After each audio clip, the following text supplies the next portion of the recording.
jeeti miti. Waan sila jafalaan naa godhu faranjii naa godhee jira jechuudha.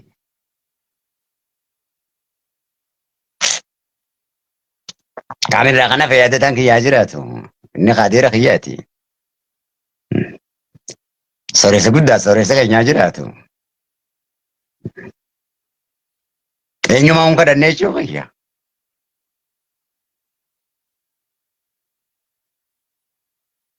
Halas. Ay. Barandaa namaa kamirraa hoo kadhaan daddeebne.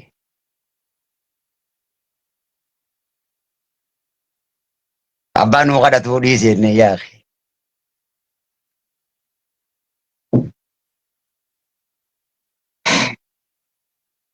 Nuti qarshiif siif hin qabsoofne. Fedhii teenyaaf si qabsoofne.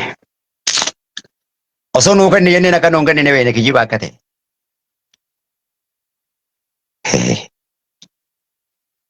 Buufa akka ta'an. Teenya fedhan malee tasaanii namaan kennan.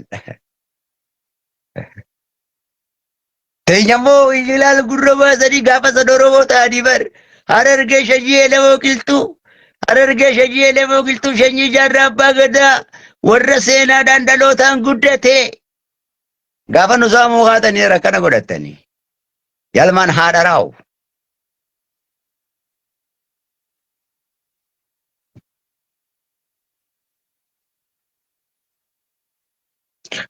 Harargee warra seenaan guddate nu faarsuudhaan bargaduma ta'anii bargurra nurraa ciranii.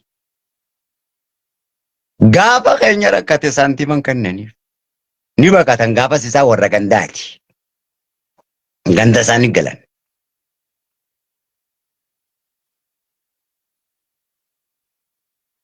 Gaafas Oromoo miti. Gaafa rakkatan Oromoodha. Harargee gaa biyya alaa miti fi biyya keessattis qabeenya qabdee siidhaa miti.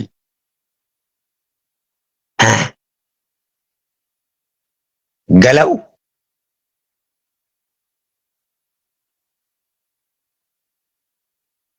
Amma tanaa duraa cufame.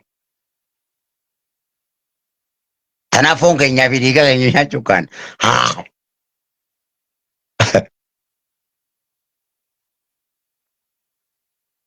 Asirra fee.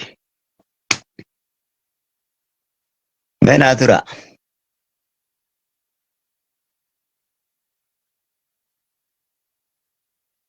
Ijoolleen teenya Harargee wal jala deemaa miidiyaadhaan.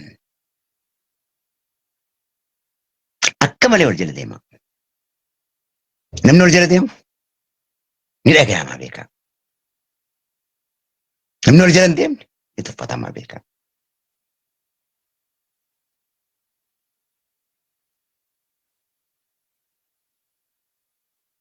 Gandummaa fi marriyyoo fi ganda keessa jira. Balaataa kanaa dhiisisuun ganda osoo hin taane Oromoon taatu. Balaataa kanaa dhiisisuun.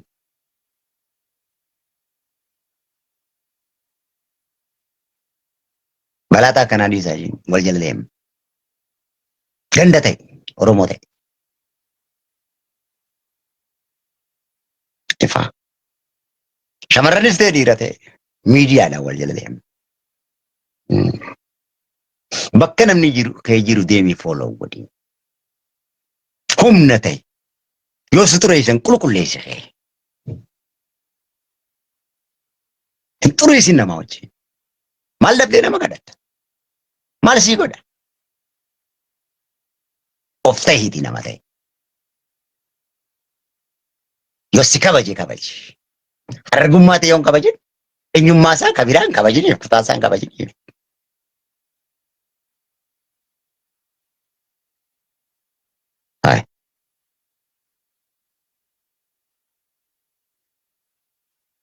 Ani siin koraati naa ciisiin hin danda'amu. Ani siin qalaa ati ablee naa qaru jechuun hin danda'amu ta'u.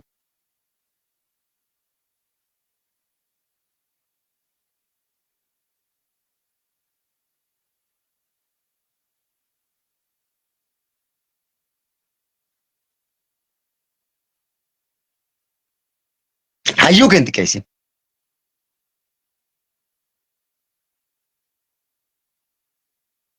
Adurree keetti qawwasaasatti baadhadhu deemi. lukkuun kee yoo dhukkubsate korma gaalaa qaliif.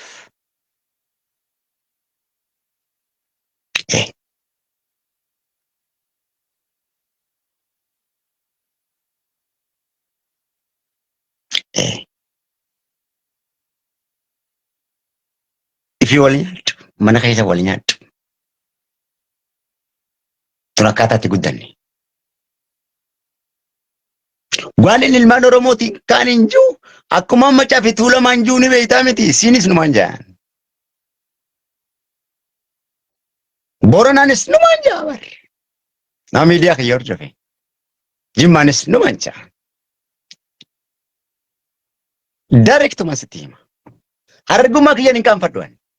Hin du'a malee. Yes, I am Hararge. Oromoo Harargeeti.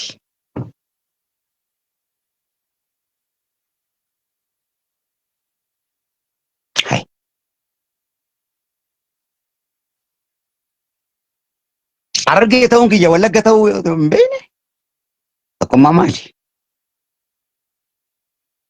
Jimma ta'uu yoo Harargee ta'uun kiyya hin beekamu.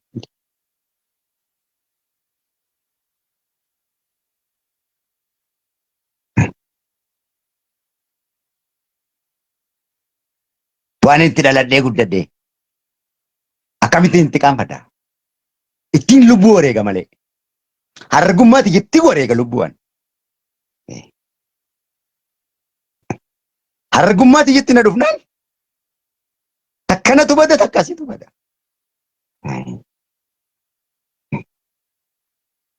Oromummaati itti dhufte waan ta'eef. Yoo harargummaati kabajje qofaan si kabaja. Barcuma keenya yoo kabajje qofa isin kabanya.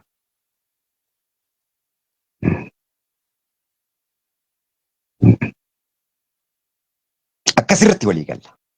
Harargummaa teenya tuffatanii nama keenya tuffatanii tokkoo isaatti buunaan si balleessine akkuma keetitti buune si balleessine si dhaamsina. Gumaan nama keenya tokko nama 12 keeti.